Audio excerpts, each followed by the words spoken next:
محمود، ما تيجي انا وانت نحلل اهم 3 ماتشات من وجهه نظر السبورتس اناليسيز. يلا بينا.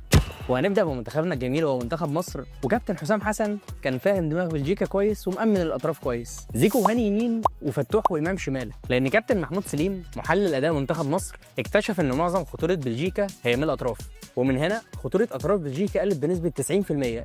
واستغل كمان ان بلجيكا لما بتيجي تضغط تتجه كلها ناحيه الكوره، ونتج عنه الهدف الاول. جمع اللعب يمين مع صلاح وزيكو وهاني ومهند، وفضل جنب الشمال لامام ومرموش، وباص من صلاح لامام جول.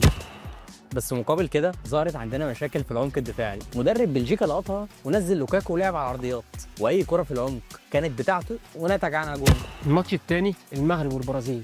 المغرب درست البرازيل من ماتش مصر، واكتشف ان هم بيعتمدوا على الضغط على دفاع المنافس، وعشان كده كابتن محمد وهبي لعب بوعدي صاحب ال 18 سنه في العمق، ولانه الوحيد اللي بيعمل سكان كويس للملعب، وده بيخليه ما بيغلطش تحت ضغط. وفي الهجوم اكتشف ان دفاع البرازيل بيتكاسل وقت الضغط، فلعب بالسوبيري ودياز ومناحي والخنوس، مزيد بين المهاره والهدوء والضغط العكسي، وده نتج عنه الهدف وفرص كتير ضاعت.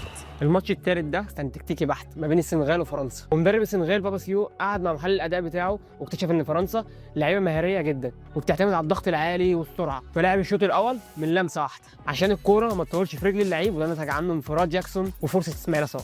وده حجم خطوره فرنسا في الشوط الاول، وبدات اول هجمه خطيره ليهم في الدقيقه 46 من الشوط الثاني، وده بعد ما لعيبه السنغال هنجت من الضغط ولعبت على المهاره، فهنا فرنسا نجحت في الضغط وسجلت 3، وجون السنغال جيب مجهود فردي من الدكه. وبس كده، ده كان تحليل اهم 3 ماتشات حصلت الاسبوع دوت. ولو عايزين نحلل الماتش مين اللي جاي، ويلا سلام. شيل يا طويل العمر شيل.